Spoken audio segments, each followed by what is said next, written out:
You know, the incredible thing about Donald Trump in this race is he has spent very little money, and when he has spent it, it's been his money. But, of course, it's very expensive to run for president of the United States. So if he became the Republican nominee, that's a billion-dollar undertaking. He could afford it. He has the money to do it.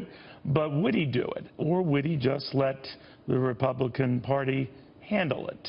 The finance chair of the Republican Governors Association, Fred Malek, with us right now. Fred, very good to have you. Nice to be with you. Do you think that, first off, Mr. Trump would accept that money, and would you guys be helping him with that money? Well, first of all, Neil, he's got to get to the nomination, and I think we're 4 months off. If there's anything we've learned through this cycle, is you can't predict anything. And I could give you a scenario where he is the nominee. I could give you a scenario where John Kasich wins and is the nominee. Or no, you're absolutely right. You're absolutely right. I guess the thing would be, if it did get that far, and you're quite right to point that out, he has built his whole campaign as I'm not on anyone's influence because I don't accept a penny from outside groups. How would he be able to distinguish the difference getting money, let's say, from your group or from the Republican Party as an aggregate? Well, first of all, the Republican Governors Association has nothing to do with the federal election. We strictly focus on electing governors, and we've done a great job of that, going from 21 to 31 Republican governors in the last 6 years, with the chance to pick up 2 or 3 more this year. So we wouldn't be playing in that. What Trump has to do, I think, is first he's got to make clear that he wants the money. Secondly, what I find in talking to major donors around the country, which is the real question, not what the organizations would do, but what the major donors would do, is that they're really divided. There are people who will back the nominee. There are others who are turned off by what they perceive is an intolerant, insensitive, and very careless approach to policy on Trump's part. And I think for him to win them over, a lot depends on how he conducts himself over the next 4 months. Now, he is trying to sound in the last couple of Tuesdays when he's had a big night, or a weekend, a Saturday when he's had a big night. He starts off trying to sound very presidential. There is a temptation to zing his competitors if they're still in the race. And then, you know, it's over when they're out of the race. Do you expect that to happen if let's say, Marco Rubio were to bow out if he loses Florida tonight? He has said to me, no, he plans to fight on.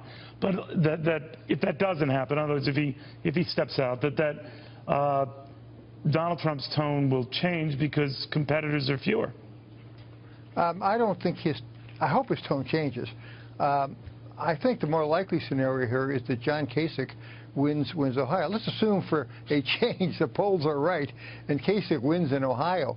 If that's the case, there's no way anybody's getting at a convention with 1,237 votes, and it's going to be voted on by the delegates. And then, but if he wins just Ohio, in other words, and Trump were to pick up Florida, mathematically it's a bit more of a climb for Trump, but he is still in the driver's seat. Well, I think he's still a 50% probability that he gets there, but I think it's also likely, Neil, that without winning Ohio outright and all of those delegates, it is unlikely that he gets to the 1,237 really? By the time of, If you look at the math, he's got to win a huge percentage of the remaining delegates in order to get to that point. About half of them, if he splits those 2 big states, and that's assuming he wins the others. But could you support him if he ultimately is the nominee? Depends how he conducts himself over the next 4 months.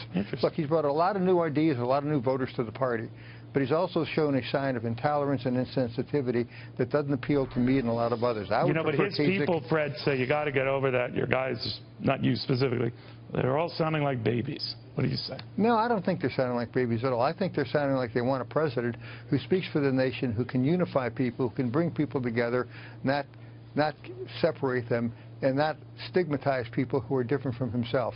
I think he's got to be presidential, and he's got to demonstrate a different tone in his comportment. And if he can do that, and if he can appeal to people's better instincts, then he can bring people together. And if he shows that, of course, I would support him, and so would many others. But thus far, he has a ways to go on that.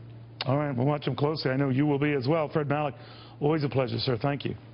Thanks.